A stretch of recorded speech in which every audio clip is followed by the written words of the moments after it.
Okay, uh, another word of the day, corruption, korupsi.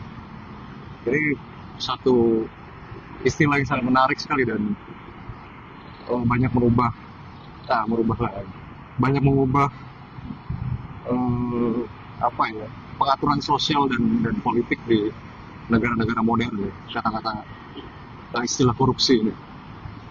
Maka apa itu korupsi? Apakah korupsi itu hanya sekedar perkara uang saja, perkara kerugian negara, begitu? Karena definisi korupsi di Undang-Undang Tipikor kita itu kan fokus kepada memperkaya diri sendiri, memperkaya golongan, memperkaya kelompok, ya, dengan konsekuensi merugikan keuangan atau perekonomian negara. Tapi kalau kita mau geser sedikit ke belakangnya, ke filosofisnya, maka korupsi itu apa sih? Korupsi itu adalah, kalau kita mau rujuk ke Aristoteles misalnya, yang dia maksud dengan korupsi itu adalah berlalunya sesuatu, atau membusuknya sesuatu, atau matinya sesuatu, karena dia padankan itu dengan lawannya, yaitu generasi atau generation atau penciptaan atau permulaan. Maka segala sesuatu itu ada generation dan ada corruption, ada coming to be, ada cease to be. Jadi ada munculnya, ada hilangnya. Nah, itu semua dikaitkan dengan apa? Dikaitkan dengan esensi dari segala sesuatu itu. Maka yang lahir dan yang hilang, yang muncul dan yang mati, yang lahir dan yang membusuk, itu adalah esensinya. Maka Aristoteles bilang di buku Metafisika itu, terhadap segala sesuatu yang paling dekat dengan definisi itu adalah esensi. Maka esensi itu adalah yang membedakan satu hal dari hal-hal yang lain. Nah, kaitannya dengan korupsi itu, jadi menurut Aristoteles, yang mati, yang rusak, yang membusuk, itu adalah esensinya. Sehingga ketika esensi dari sesuatu itu membusuk, dia sudah tidak bisa disebut sebagai sesuatu itu. Artinya definisinya hilang. Gitu. Gado-gado pakai kuah kacang. Ternyata kemudian dia tidak pakai kuah kacang. Ya kalau kuah kacang adalah esensinya, maka dia sudah tidak bisa disebut sebagai gado-gado lagi. Jadi balik ke pertanyaan awal, apakah korupsi itu hanya sekedar persoalan kerugian negara demi memperkaya golongan tertentu? Ya kalau penerapan fokusnya di situ sekarang oke. Tetapi bisa nggak kita berpikir lebih mendalam? Bisa nggak kita mempertanyakan lebih mendalam bahwa jangan-jangan yang membuat korupsi itu hadir sebagai satu kriminal, yang membuat korupsi itu muncul ke permukaan sebagai satu tindakan kriminal, penyebabnya ya adalah hal-hal fundamental di bawahnya atau di dalamnya atau di baliknya, yang dari awal itu memang sudah korupsi duluan, sudah membusuk duluan, sehingga yang muncul sebagai tindak pidana itu ya hanya di permukaannya saja. Karena sebetulnya ada hal-hal esensi, ada hal-hal fundamental, ada hal-hal mendasar yang sudah terkorup, yang sudah membusuk.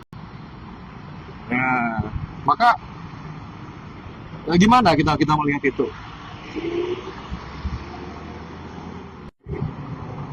Ya, misalnya sebagai contoh gini, seorang sarjana ekonomi, ya, apa esensi dari seorang sarjana ekonomi? Bahwa dia harus memahami ekonomi, baik secara mikro maupun secara makro, ya. Secara ideal dia diharapkan untuk mampu memahami ilmu ekonomi secara keseluruhan, kan begitu? Itu menjadi esensinya.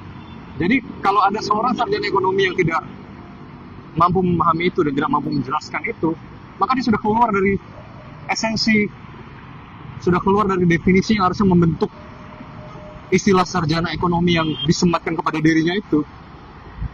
Nah, ini baru satu hal saja, ada banyak hal sekali. Kalau kita mulai di sekitar kita, hal-hal yang sudah keluar dari definisinya, sudah keluar dari esensinya begitu.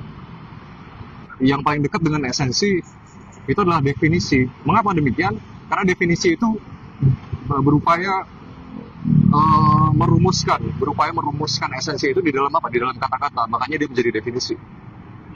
Tetapi hal ihwal naturnya itu adalah esensinya itu, yang mungkin saja tidak bisa seutuhnya ditangkap oleh definisi. Ya tapi itu pembahasan yang lain lah ya. Pembahasan yang lain itu soal definisi dan esensi. Tapi pada dasarnya poin saya kali ini adalah kita tidak bisa hanya melihat korupsi itu sebagai satu satu fragmen tindakan kriminal yang muncul di permukaan. Kalau kita hanya melihatnya sebatas itu, maka korupsi di Indonesia tidak akan pernah selesai. Ya, nanti boleh dilakukan penelitian apakah jangan-jangan korupsi di hal-hal fundamental seperti yang saya sebutkan tadi itu soal sarjana ekonomi, ya, pembusukan yang fundamental, yang berasal dari kejadian sehari-hari, ya, berasal dari interaksi kehidupan masyarakat sehari-hari itu sebetulnya menjadi penyebab terhadap kriminalitas korupsi yang muncul di permukaan yang kemudian diatur oleh undang-undang itu.